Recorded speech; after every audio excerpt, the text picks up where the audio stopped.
ఈ రోజు ఉచిత వైద్య శిబిరాలు 2008 నుంచి ప్రారంభించి 2024 వరకు కొనసాగిస్తూ ఉన్నాం. ఈ వైద్య శిబిరాలు నిర్వహించినప్పుడు ఏదైతే ఉచిత వైద్య శిబిరంలో ముఖ్యంగా ఈ నయనాలు దానం అని చాలా మంది చెప్పినప్పుడు ఆనందం వేసింది.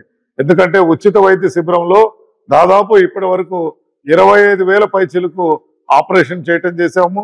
అదేవిధంగా 1,00,000 మంది పైగా వారికి ఉచితంగా నేత్ర పరీక్షలు చేసి వారిని తీసుకెళ్లి సర్జరీ కూడా చేయటం జరిగిందని తెలియజేస్తున్నాను.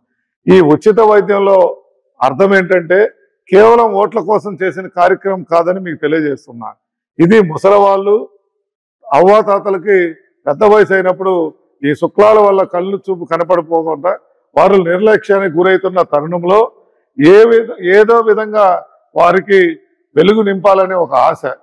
కానీ తనకున్న బిడ్డలు ఆర్థిక భారం చేత వారి బిడ్డలను చూసుకోవటంలో వాళ్ళ తల్లిదండ్రులు మర్చిపోతున్న తరుణంలో నాకు ఆనందం అనిపించిన విషయం ఏంటంటే అవ్వాతాతకు వెలుగునిస్తే, కంటి చూపు ద్వారా వెలుగునిస్తే వాళ్ళు పడే ఆనందం పేరుంటుంది. కానీ వాస్తవంగా ప్రజలు ఏమనుకుంటారంటే ఈ వైద్య శిబిరం ద్వారా వచ్చి చేయటం వల్ల అవ్వాతాతల ఓట్లు నాకేస్తారు. కానీ నేను ఓట్ల లక్ష్యం పెట్టుకోలేదు.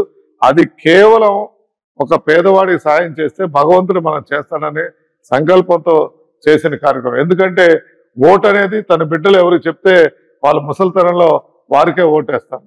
కానీ నేను 2008 నుంచి అధికారంలో ఉన్న అధికారం రాకముందు వైద్య శిబిరం పెట్టాము, అధికారంలో శాసనసభ్యుడిగా ఉన్నప్పుడు పెట్టాము, శాసనసభ్యుడు లేనప్పుడు పెట్టాము.